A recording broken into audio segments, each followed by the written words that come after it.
नमस्कार, मैं हूं अमित और आप देख रहे हैं हरियाणा का रिपोर्टर। पेश हैं आज की खबरें।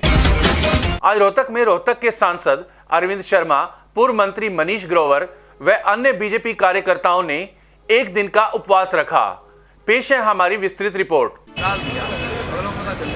पंजाब से SYL नहर के पानी की मांग को लेकर शनिवार को भाजपा नेता व कार्यकर्ता रोहतक में उपवास पर बैठे। यह उपवास का कार्यक्रम मेडिकल मोड़ के नजदीक पूर्व उप प्रधानमंत्री स्वर्गीय देवीलाल व पूर्व उप मुख्यमंत्री स्वर्गीय मंगल सेन की प्रतिमा के सामने हुआ। इस दौरान रोहतक से भाजपा सांसद अरविंद शर्मा व पूर्व मंत्री मनीष ग्रोवर प्रमुख तौर पर मौजूद रहे। भाजपा सांसद ने सुप्रीम कोर्ट के आदेश के बावजूद हरियाणा को उसके हक का पानी नहीं मिल पाया। उन्होंने SYL नहर को हरियाणा की जीवन रेखा करार दिया और पंजाब की कांग्रेस सरकार पर निशाना साधा।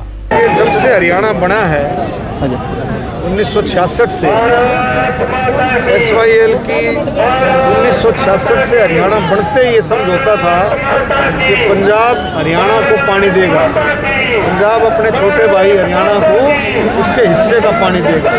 बार बार आपने देखा होगा इसके पर आंदोलन हुए और ऐसे ऐसे आंदोलन भी एचओ देवीलाल ने भी इस पर आंदोलन किया और भारतीय जनता पार्टी ने भी कई बार आंदोलन किए और इतना बड़े आंदोलन भी हुए। आपने देखा कि डॉक्टर मंगल सेन ने जो देवीलाल ने अपने विधायक पद से भी इस्तीफा दिया और 2004 में भी भारतीय जनता पार्टी के 6 विधायकों ने SYL के मुद्दे पर इस्तीफा दिया। बार बार इस पर बातें होती रही, मुद्दा उठता रहा, लेकिन पंजाब सरकार की नींद जो है बिल्कुल नहीं खुली।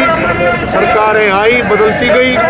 मैंने भी मेंबर पार्लियामेंट बनने के बाद, पहले भी मैं MP था, जब भी मैंने SYL का कई बार बातें उठाई पार्लियामेंट में।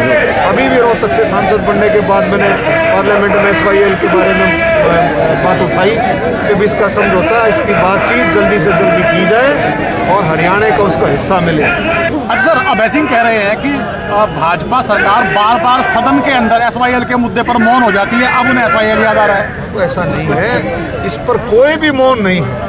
हरियाणा का छोटे बच्चे से लेकर के बुजुर्ग तक कोई भी SYL पर मौन नहीं है और जब भी मौका मिलता है भारतीय जनता पार्टी हमेशा SYL के बारे में हमेशा कुर्बानियां भी दी हैं, आंदोलन में भी हिस्से लिए हैं, आंदोलन किए भी हैं और आज भी SYL का जो मुद्दा है ये बिल्कुल हरियाणा के किसान की, हरियाणा की जनता की जीवन रेखा है, ये पानी मिलना चाहिए। सर, आप किसान इस बिल का समर्थन करने के लिए अनशन पर बैठ रहे हैं। आपके ही दिग्गज नेता चौधरी वीरेंद्र सिंह जो किसानों के समर्थन में उतर आए हैं। देखिए, ऐसा है, किसानों के विरोध में कोई नहीं, इस बिल के खिलाफ सर, किसानों के विरोध में हम भी, कोई भी किसानों के विरोध में नहीं। किसान पूरे देश का किसान हमारा भाई है, कोई उनके विरोध में नहीं है। लेकिन केंद्र सरकार, आपने देखा 6 राउंड की बातचीत खत्म हुई। केंद्र सरकार बार बार, केंद्र सरकार ने, हमारे प्रधानमंत्री जी ने कल भी आपने देखा मध्य प्रदेश में कम से कम 50 से 53 मिनट का भाषण प्रधानमंत्री जी किसानों के ऊपर बोले। उससे पहले वाराणसी में पार्लियामेंट में हमारे कृषि मंत्री नरेंद्र तोमर जी कितनी बार और खुला पत्र लिखा है। और आपने जो किसान संगठनों को जो आपत्ति है किसी भी बात पर, जब ये आंदोलन शुरू हुआ था, आपको भी याद होगा जब आंदोलन शुरू हुआ तो क्या बात आई थी कि MSP के ऊपर लिखित गारंटी दे सरकार, MSP के ऊपर। अब सरकार जो है पूरी तरह से तैयार है, बैठ करके बातचीत के जरिए से इसका रास्ता निकालें और किसी भी तरह की कोई भी आपत्तियां हैं बैठ करके उसका समाधान निकलेगा। मैं फिर से अपील करता हूं सभी किसान संगठनों को कि वो आए टेबल पर और ऐसी कड़ाके की ठंड में, जो इतनी ठंड पड़ रही है, प्रधानमंत्री मोदी जी भी, हमारे मुख्यमंत्री जी भी, कृषि मंत्री जी भी ये बिल्कुल चाहते हैं कि किसानों को किसी भी तरह का नुकसान ना हो और वो आए बातचीत के लिए। आज जींद के सिविल हॉस्पिटल में डॉक्टर राजेश भोला ने NCC कैडेट्स को फर्स्ट एड के टिप्स दिए। हमारी लाइन में ड्रेसिंग है ना। सिविल हॉस्पिटल जींद के DMS डॉक्टर राजेश भोला ने आज NCC कैडेट्स को फर्स्ट एड की ट्रेनिंग दी। हमारे संवाददाता ने डॉक्टर राजेश से NCC कैडेट्स को दी जाने वाली फर्स्ट एड ट्रेनिंग प्रोग्राम के बारे में जानकारी ली। डॉक्टर साहब, आज ये जो NCC कैडेट्स के बारे में आप बात कर रहे हैं, इनका क्या ऑप्शन है? देखिए, गवर्नमेंट PG कॉलेज के NCC के स्टूडेंट्स हैं जिनकी लगभग 1 महीने के करीब की यहाँ ट्रेनिंग लगी है और इनको डिफरेंट जो हॉस्पिटल के विभाग हैं, चाहे वो वार्ड का हमारा राउंड है या फिर जो हमारा पल्स और बीपी पेशेंट का चेक करने का जो रूम है, या फिर जहाँ पे फर्स्ट एड बैंडेज और जो प्लास्टर पेशेंट को इमरजेंसी में बांधा जाता है, उन सब चीज़ों की बेसिक जो ट्रेनिंग है वो सभी एनसीसी कैडेट्स की यहाँ करवाई जा रही है और 1 महीने के लिए ये लगातार आते रहेंगे। और जो रोटेशन है इन बच्चों की 2 दिन के लिए, 4 दिन के लिए एक रूम में, फिर 4 दिन के लिए दूसरे रूम में, ताकि जो बेसिक नॉलेज है एक हेल्थ के विषय में और सेवा करने के लिए आम जनता की, वो ये लोग सीख पाएँ और आम जनता की, अपने घर वालों की और आस पड़ोस की सेवा भी कर सकें। और कभी एपिडेमिक या किसी तरह की कोई इस तरह की महामारी हो जाती है तो तब भी एनसीसी कैडेट्स को जो है वो एडमिनिस्ट्रेशन द्वारा बुला करके आम जनता की सेवा के लिए और मदद के लिए इनको कॉल कर लिया जाता है। तो इसलिए इनको बेसिक जो नॉलेज है वो ज़रूर होनी चाहिए हेल्थ के विषय में। जैसा कि आपके बातों से ऐसा लग रहा है कि आप इनको एक as a ward boy, ward girl के हिसाब से ट्रेनिंग देंगे। नहीं, जो बेसिक ट्रेनिंग है इनकी जी फर्स्ट एड की, जैसे हमारी एम्बुलेंस जो है 108 की जो एम्बुलेंस सेवा है सरकार की तरफ से फ्री मुहैया करवाई जाती है। जब एम्बुलेंस जो है वो रोड साइड एक्सीडेंट के पास किसी पेशेंट को उठाने पहुंचती है तो पेशेंट को खाली उठा करके लाना ही एक एम्बुलेंस की जिम्मेवारी नहीं होती। उसको ऑन द स्पॉट साइड पे संभालना, उसको बैंडेज बांधना, उसकी अगर ब्लीडिंग है कहीं से तो ब्लीडिंग साइड को जो सील करना और फिर पेशेंट को केयरफुली ट्रांसपोर्ट करना, ये सब जिम्मेवारी होती हैं। और इसी तरह की कुछ ट्रेनिंग है बेसिक, वो एनसीसी कैडेट्स को जो है वो 1 महीने की पीरियड में सिखाई। इस ट्रेनिंग के दौरान इनको एक तो मरहम पट्टी, दवाई वगैरह देना और क्या इंजेक्शन लगाने के? नहीं जी, दवाई की ट्रेनिंग जो है वो एनसीसी कैडेट्स के लिए ज़रूरी नहीं है। देखिए पल्स कैसे चेक होती है, ब्लड प्रेशर को नापना मशीन द्वारा, बैंडेज कैसे की जाती है, प्लास्टर की जो बेसिक नॉलेज है वो कैसे होती है, एमरजेंसी में पेशेंट को कैसे हैंडल करते हैं, या कोई फ्रैक्चर का केस है जिसको कि सहारे की ज़रूरत होती है वो, या पेशेंट को बाहर से लेकर के अंदर तक सीनियर सिटीजन है या इस तरह के जो लोग हैं जो चल फिर नहीं सकते, उनको डॉक्टर्स तक ट्रांसपोर्ट करना, लेके आना, छोड़ के जाना, इस तरह की जो बेसिक चीज़ें हैं मदद की और सेवा की, उसके लिए एनसीसी कैडेट्स को ट्रेन किया जा रहा है। धन्यवाद। साथ ही हमारी टीम ने एनसीसी कैडेट्स से इस बारे में बात की। तो पानी होता है, नॉर्मल सलाइन नहीं होता है, वो हमारे पास सप्लाई में आता है। हाँ जी, आपका परिचय देंगे? सर मैं Ankush Sangwan SD under officer 15 battalion Jind से हूँ सर। आज आप सिविल हॉस्पिटल जींद में हैं, किस पर्पज से आए हुए हैं? सर हमारे यहाँ पे ड्यूटी लगी हुई है सर, जैसे फर्स्ट एड के रिगार्डिंग है, मतलब अगर कोई पेशेंट आता है तो उसको कैसे हैंडल करना है, कैसी सिचुएशन उसको सिचुएशन से बाहर निकालना है, अगर एम्बुलेंस में कोई पेशेंट आता है तो उसको कैसे उठाना है, कैसे रखना है, उसके बाद उसको फर्स्ट एड कैसे करनी है। हमारे यहाँ पे कुछ कैडेट्स हैं, 4 कैडेट्स हैं जिनकी 2 ड्यूटी है इमरजेंसी वार्ड में, 2 ड्यूटी अलग अलग वार्ड में लगी हुई है। इमरजेंसी वार्ड में जैसे कोई पेशेंट आता है तो उसको हैंडल कैसे करना है, उसको फर्स्ट एड कैसे देनी है, मतलब अगर किसी का ब्लड हो रहा है तो उसको कंट्रोल कैसे करना है। जैसा कि आप कहीं जा रहे हैं, अगर आपको कोई खरोंच आ जाती है, कोई चोट लगती है, उसके लिए आप मरहम पट्टी कैसे करेंगे वो बताएगा आपको? सर पहले उसको सर क्लीन करेंगे, थोड़ा अल्कोहल से या और किसी चीज़ से उसको क्लीन करेंगे। उसके बाद पहले वो देखेंगे घाव कितना है, अगर घाव ज़्यादा है उसके ऊपर थोड़ा बिटाडिन लगाएंगे, उसको घाव को कंप्लीट करेंगे पहले। उसके बाद उसको अच्छे से पट्टी करेंगे और फिनिशिंग अच्छे से देंगे, ताकि उसके बाद जो हमने दवाई लगाई है वो बाहर भी ना निकले और पट्टी भी अच्छे से हो जाए और ड्रेसिंग भी अच्छी लगे। मतलब अगर कोई देखे तो उसको ऐसा ना लगे कि इसके मतलब ओवर हो गया है, या मतलब ड्रेसिंग अच्छी होनी चाहिए सर पट्टी की। एम्बुलेंस का नंबर आपको मालूम है क्या? Yes sir, 108 sir. अगर आप इसमें आप लोगों में जाके क्या प्रेरणा देना चाहेंगे इस कार्य के लिए? सर अगर किसी को इमरजेंसी है 108 में कॉल करेंगे सर एम्बुलेंस में, और सर जैसे एम्बुलेंस में पेशेंट को रखते हैं सर, उसको वहीं से फर्स्ट एड स्टार्ट करनी चाहिए सर, क्योंकि अगर किसी की कंडीशन थोड़ी ज़्यादा ख़राब होती है तो वहीं से फर्स्ट एड देंगे तो हॉस्पिटल तक शायद उसकी कंडीशन थोड़ी अच्छी हो जाए सर। तो इसलिए मतलब एम्बुलेंस में थोड़ी फर्स्ट एड स्टार्ट होनी चाहिए। हमें यहाँ पे सिखाया गया कि अगर किसी को चोट लगती है उसको कैसे हैंडल करना है, सिचुएशन से बाहर कैसे निकालना है, और एम्बुलेंस में रखेंगे पेशेंट को तो उसको वहीं से फर्स्ट एड स्टार्ट कर दे सर। हम मेडिकल सिविल हॉस्पिटल जींद में एक ट्रेनिंग के लिए लाया गया, आप इनको कैप्टन के रूप में कार्यरत हैं, तो आप आज क्या ट्रेनिंग दी गई डॉक्टर साहब द्वारा? एक एनसीसी एक्टिविटी ऑर्गेनाइज की गई हमारे प्रिंसिपल शीला दहिया मैम और हमारे कर्नल जयंता घोष के द्वारा, जिसमें सभी एनसीसी कैडेट्स को फ़र्स्ट एड की ट्रेनिंग दी जा रही है हमारे सिविल हॉस्पिटल में, जिनमें इनको फ़र्स्ट एड के बारे में बताया गया, जैसे किसी भी पेशेंट को फ़र्स्ट एड कैसे दी जाती है और किस तरह अगर कोई मिस हैपनिंग जब हो जाती है तो पहले उसको फ़र्स्ट एड के लिए पहले उसको किस तरह से दवा दी जाती है और उसके बाद इसी तरह हमारे एनसीसी कैडेट्स की ड्यूटी लगाई गई इमरजेंसी वार्ड में और आइसोलेशन वार्ड में, और उन्होंने वहाँ पर सीखा कि किस तरह से किसी पेशेंट का बीपी चेक किया जाता है। तो इस तरह की कुछ ट्रेनिंग्स आज हमारे कैडेट्स को दी जा रही है। 1 जनवरी 2021 से पूरे भारत में फास्टैग लागू हो जाएगा। इसी को लेकर नरवाना के टोल प्लाजा पर टोल प्लाजा मैनेजर ने लोगों को इसके फायदे बताए। पेश है हमारी विस्तृत रिपोर्ट। 1 जनवरी 2021 से पूरे भारत में फास्टैग लगवाना अनिवार्य हो गया है। आज हमारी टीम नरवाना के गांव बदोवाला वाले टोल पर पहुंचे। यहां टोल प्लाजा के मैनेजर स्वयं लोगों को जागरूक कर रहे थे ताकि वे 1 जनवरी से पहले फास्टैग लगवा लें। साथ ही मैनेजर ने लोगों को फास्टैग के फायदे भी बताए। उन्होंने बताया कि इससे ईंधन और समय दोनों चीजों की बचत होगी। हमारी टीम ने इस बारे में टोल मैनेजर से बात की।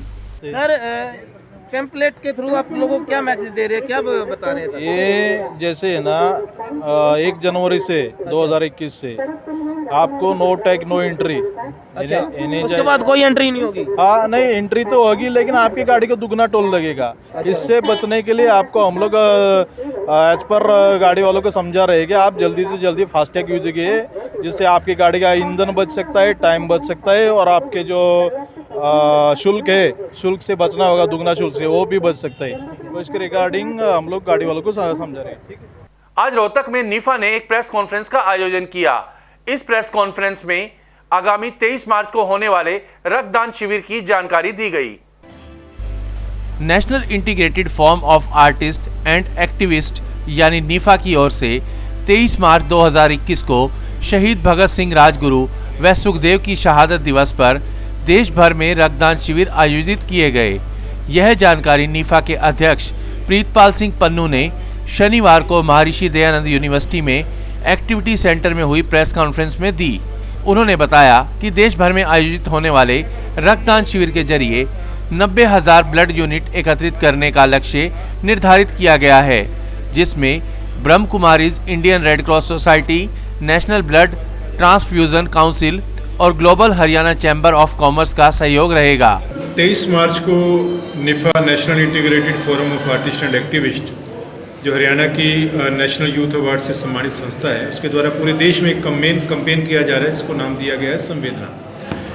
इस कैंपेन के तहत 23 मार्च को शहीद भगत सिंह राजगुरु सुखदेव के 90वें शहादत दिवस पर पूरे देश में 1500 रक्तदान शिविर लगाए जाएंगे, जिसमें मिनिमम 90,000 यूनिट जो है रक्त इकट्ठा करने का टारगेट लिया गया है।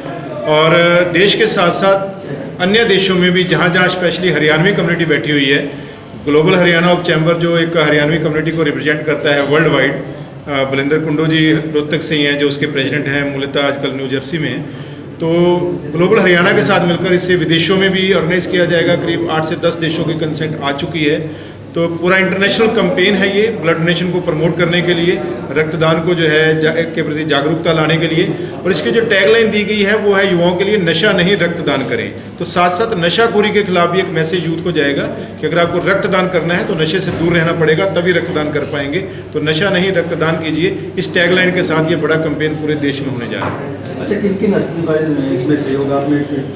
इसमें बहुत सी हस्तियां जो हैं वो जुड़ चुकी हैं फिल्म जगत से, स्पोर्ट्स से, जिसमें अगर मैं नाम लूँ कैलाश खेर जी, सोनू सूद जी, रणदीप हुड्डा, शिव खेड़ा, गुरदास मान, करण राजदान, मोहन जोशी और इसके अलावा और बहुत सी हस्तियां हैं। अनीता कुंडू है हरियाणा की बेटी, अशोक खांडे है, एक थिएटर का बड़ा नाम है। इसी प्रकार शहीदों के परिवार से शहीद भगत सिंह के भतीजे हैं, अभय संधू जी शहीद राजगुरु के भतीजे हैं, सत्यशील राजगुरु जी शहीद सुखदेव के पोते हैं, अनुज थापर जी शहीद इशफाकुल्ला खां के पोते हैं, उनका नाम भी इशफाकुल्ला खां ही है, नेताजी सुभाष चंद्र बोस के भतीजे हैं। तो बहुत से शहीदों के परिवार, देशभक्तों के परिवार और समाज की जो अच्छी हस्तियां हैं वो इस कैंपेन के साथ जुड़ रही हैं। और मुझे बताते हुए खुशी हो रही है कि इस कैंपेन में जुड़ने वाली हर संस्था को इन तमाम हस्तियों की ओर से इनके ओरिजिनल सिग्नेचर के साथ एक अवार्ड दिया जाएगा।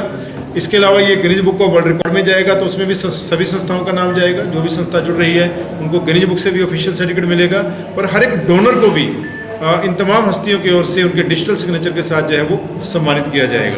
अच्छा, आपने जिक्र किया कि यूनिक जो वो वेबसाइट भी बनाएंगे और ऐप भी एक लॉन्च करेंगे। जी, इस अभियान की जो सबसे मैं समझता हूँ अच्छी पहल होने जा रही है, एक बड़ा आउटकम होने जा रहा है, वो है एक मोबाइल ऐप और एक स्पेशल वेबसाइट जो हम लोग लॉन्च करने जा रहे हैं इस कैंपेन के साथ। पूरे देश के जो ब्लड डोनर्स हैं, 60-70 लाख जो ब्लड डोनर्स हैं, उनका अपडेटेड डाटा हमेशा इन वेबसाइट पर, इस ऐप पर मौजूद रहेगा। उसका सबसे बड़ा बेनिफिट ये होगा कि अगर आपको किसी भी सीरियस पेशेंट के लिए रक्त की जरूरत पड़ती है तो आपको इधर उधर भटकना नहीं पड़ेगा, व्हाट्सएप ग्रुपों में, सोशल मीडिया में अपील करने की जरूरत नहीं पड़ेगी। आप उस वेबसाइट पर जाएंगे, वहाँ जाकर शहर का नाम डालेंगे और जो रक्त ग्रुप आपको चाहिए वो रक्त ग्रुप डालेंगे, तो उस रक्त ग्रुप से रिलेटेड जितने भी वॉलंटियर हैं ब्लड देने वाले, उन सब की लिस्ट उस शहर की आपके पास आ जाएगी। साथ में ये आ जाएगा लिखा कि उसने लास्ट टाइम कब ब्लड डोनेट किया था, ताकि जिनको भी 3 महीने से ज़्यादा हो चुके हैं आप उनको अप्रोच कर सकें। ये एक बड़ी पहल जो है इस कैंपेन के तहत होने जा रही है। अच्छा, आपका रक्तदान का विचार क्यों आपने जिक्र किया कि सिर्फ 1 करोड़ से 20 मिलियन?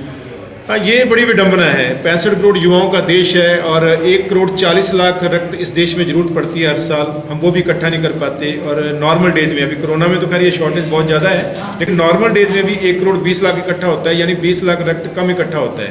तो 1 करोड़ 20 लाख का मतलब ये है कि देने वालों की संख्या 60, 65, 70 लाख से ज़्यादा नहीं होगी, क्योंकि एवरेज एक वॉलंटियर 2 बार तो डोनेट करता ही है, कुछ 3 बार भी करते हैं, कुछ 4 बार भी करते हैं। तो आप ये देखिए कि 65 करोड़ जो युवाओं का देश है, उसमें रक्तदान करने वालों की संख्या सिर्फ 65 से 70 लाख है, मुश्किल से 1%।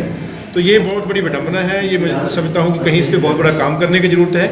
इसीलिए ये कैंपेन रखा गया है कि वो जो 64 करोड़ यूथ साइड पे बैठा हुआ है, जो रक्तदान के प्रति उदासीन है, जिसको ये लगता है, क्योंकि आज तक रक्तदान की जो जागरूकता रही है वो एक ही पॉइंट पर रही है कि आप 1 यूनिट रक्तदान करके 4 लोगों की जान बचा सकते हैं। हमने कभी ये बताया नहीं कि रक्तदान करने के आपको क्या फायदे हैं। जो रक्तदान रेगुलर करता है उसको हार्ट अटैक का खतरा कम हो जाता है, जो रेगुलर ब्लड डोनर है उसको लीवर का कैंसर नहीं होता, उसका खतरा कम हो जाता है, जो रेगुलर ब्लड डोनर है उसको जॉन्डिस का खतरा बड़ा कम हो जाता है। इसी प्रकार उसके टेस्ट फ्री में हो जाते हैं। और जिस बात का कुंडू जी जिक्र कर रहे थे थोड़ी देर पहले कि USA में एडमिशन में सपोर्ट मिलती है, यहाँ सभी जगह तो नहीं हुआ, लेकिन MBBS कोर्सेज में और कुछ ऐसे कोर्सेज हैं जहाँ पर अगर आपने 3 बार रक्तदान किया हुआ है, 3 सर्टिफिकेट हैं, तो आपको 5 पॉइंट मिलते हैं।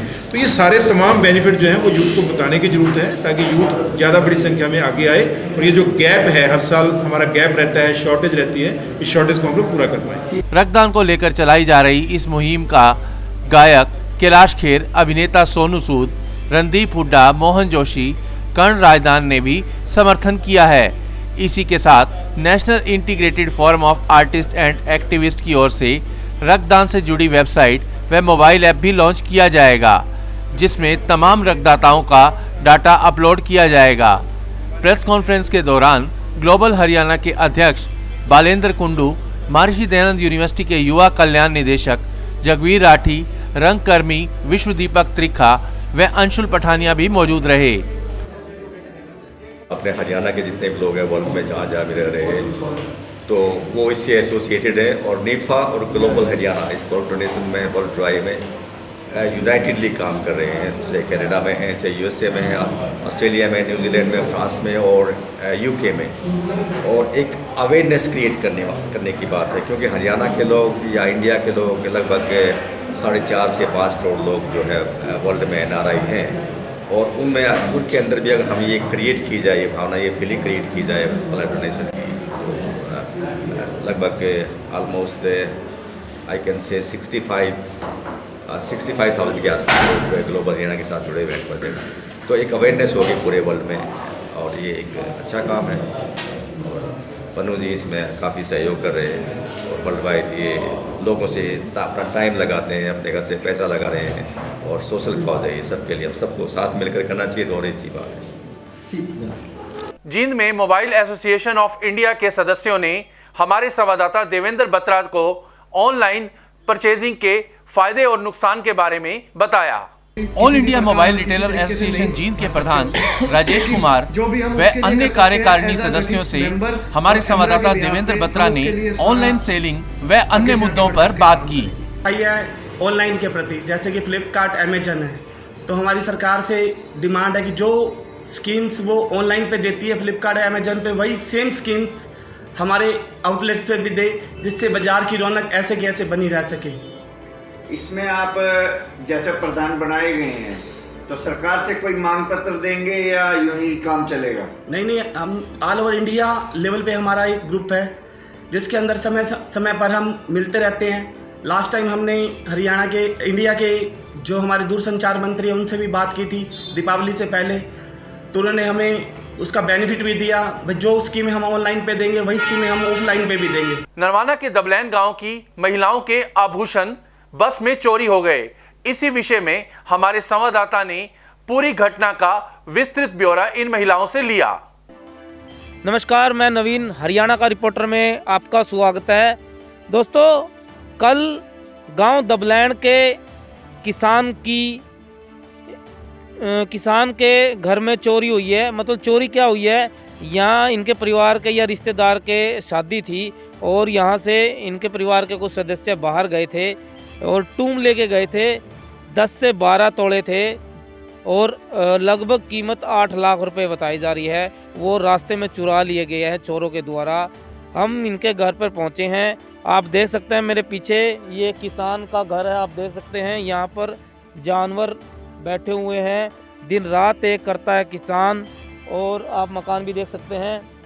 दिन रात एक करता है किसान, मेहनत करता है, पाई जोड़कर अपनी मेहनत से जब ये पूंजी तैयार करता है किसी काम के लिए, शादी के लिए, किसी भी काम के लिए, और आखिरी में जब चोरी हो जाती है तो झटका लगता है। तो उसी प्रकार से इस किसान के साथ भी ये घटना घटी है। गांव दबलैन है नरवाना का। हम बात कर लेते हैं। दादी जी है, इनके पोता जी गए थे और इनकी बहू जी और पोते की बहू जी, तो वो गए थे शादी में और रास्ते में चुरा लिए गए। तो पूरी बात इनसे ही बात कर लेते हैं, दादी जी क्या कहती हैं। हमारे साथ में दादाजी भी है और भी है, पड़ोसी भी है, जो सारे इनसे भी बात करें। फिलहाल एक बार बात कर लेते हैं। दादी राम राम। राम राम। दादी, कल कड़ा जाओ थे और कुकर के बात है, कौन जाओ थे? जी, जड़ा मेरा छोरा ब्याह में जावे थे। वहाँ भतीजा का ब्याह में जावे थी। गले मेरा पोता की बहू थी, वहाँ बैग ले रही थी। 12.5 तोले सोना था। और जी वहाँ तो चढ़ गए आगे को नरवाना बस स्टैंड में। हाँ, नरवाना बस स्टैंड पर तो बैठे थे। अच्छा। और आगे पेवा जाकर उतरे है। उनकी कुछ बैग में पाया को नहीं, बैग में टूम जब मैं चढ़े बैग कड़ा रखा था सारी बात का। बैग तो ओड़ा छोरा ने दर दिया पाछली सीट चढ़ा को। अच्छा। और वहाँ आगे को चढ़ा दी भी बैग दौरा बैठ। अच्छा, भीड़ हो रही थी? भीड़ घनी हो रही थी। उनकी ओड़ा संभालिया को नहीं, जीप पे उतरे थे, ओड़ा जाकर संभालिया। अच्छा। उनकी बैग में कुछ नहीं पाया और चैन न्यू की न्यू बीड़ी पाई, उनकी टूम नहीं पाई। कितने तोले सोना था? वो 12.5 तोले था। 12.5 तोले। हाँ, और 8 लाख का बैठा है। 8 लाख का बैठा है। हाँ। अच्छा, इसमें तो जो बैग का में और भी सामान था, और भी सामान गायब है कुछ? और तो 700 रुपये थे, वहाँ भी न्यू के न्यू पै गए, रुपये को नहीं काटे। अच्छा, मतलब टूम काटी? हाँ, टूम काटी है जी। अच्छा। हाँ। इसकी सूचना पुलिस में दी तुमने? हाँ, पुलिस में दी है। अच्छा, जब चोरी हुई ओड़ा बस रोक दी गई या किस प्रकार से के बात हुई फिर? ओड़ा इनकी नहीं देखी भाई के बात हुई है। अच्छा। इनकी तो दूर जाकर संभाली है। अच्छा। हाँ, ठीक है। बस किलियात भी रुकी है। बस एक करके ओड़ा सिंसर आवे, सिंसर भी थमी है। ये बस उड़त है नरवाना था चाली जो नहर में भी थमी है 5 मिनट। हाँ, तो आप देख सकते हैं दादी जी है गांव दबलैन से। इनके परिवार से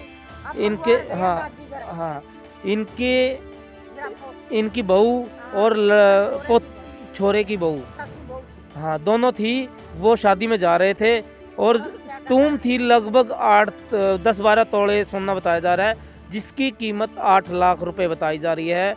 और किसान की जेब पर डाका डाला गया है। आप देख सकते हैं कितनी बड़ी वारदात है, कितनी बड़ी घटना है किसान के साथ।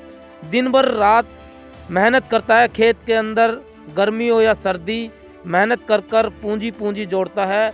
और जब अपने रिश्तेदार या अपने परिवार की कोई शादी या विवाह होती है, जब इन पैसों की ज़रूरत होती है और तभी उसकी जेब पर डाका पड़ जाता है, तो एक घटना है, दुखदाई घटना है। मैं सभी भाइयों से निवेदन करूंगा, आप देख सकते हैं दादी जी है, कितनी मेहनत करते हैं, ये पुराने बुजुर्ग है।